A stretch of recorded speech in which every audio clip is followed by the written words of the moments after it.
मित्रांनो, क्लास 10 चा जो पहिला चॅप्टर आहे मॅथचा linear equation in two variable त्याचे एकदा क्विक समरी बघू. त्यामध्ये काय काय पॉइंट आहे बघा.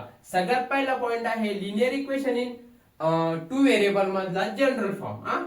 General form. ओके, हा जनरल फॉर्म करून घ्यायचा. त्यावरचे काय क्वेश्चन आहे ते बघा. आणि सेकंड जो पॉइंट आहे बघा, सेकंड पॉइंट जे आहे लिनियर इक्वेशन जे सॉल्व्ह करतो आपण त्याच्यात तीन मेथड आहे. तीन मेथड. पहिली मेथड काय आहे? Elimination method. Elimination method. Okay.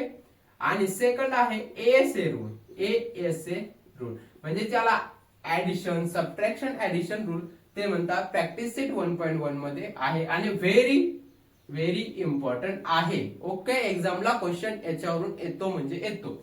चला, थर्ड वाला आपला आहे ग्राफिकल मेथड. ओके. आणि फोर्थ जी आहे आपली म्हणजे तीनच आहे, हे इलिमिनेशन मधलंच आहे पण ओके एएसए पण इम्पॉर्टंट आहे आणि खूपच इम्पॉर्टंट आहे. आणि नंतर डिटर्मिनंट जी आहे मेथड बघा, हे इम्पॉर्टंट. आणि याच्यानंतर जे आहे याच्यामधला point non linear to linear conversion म्हणजे नॉन लिनियर आहे एक्झाम्पल, त्याला लिनियर मध्ये करायचं आणि मग सॉल्व्ह करायचं. हा जो आहे लेस इम्पॉर्टंट आहे. लेस इम्पॉर्टंट टॉपिक आहे.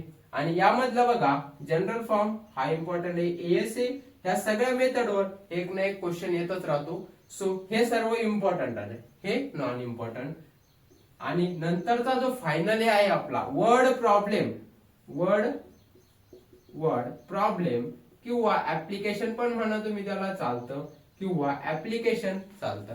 आणि हा पण व्हेरी इम्पॉर्टंट टॉपिक आहे. ओके, आलेला आहे 2026 ला पण वर्ड प्रॉब्लेम आलेला आहे. याच्यावरून मेथड वरून एक तर डायरेक्ट क्वेश्चन येतात किंवा सिंपल येतात, ते पण आलेले आहे. सो फक्त एवढा टॉपिक जर स्किप केला तर चालतो, तो काही एक्झामला येत नाही, कधी आलेला नाही.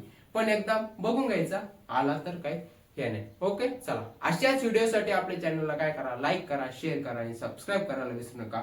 भेटूया नेक्स्ट व्हिडिओ मध्ये. तोपर्यंत धन्यवाद.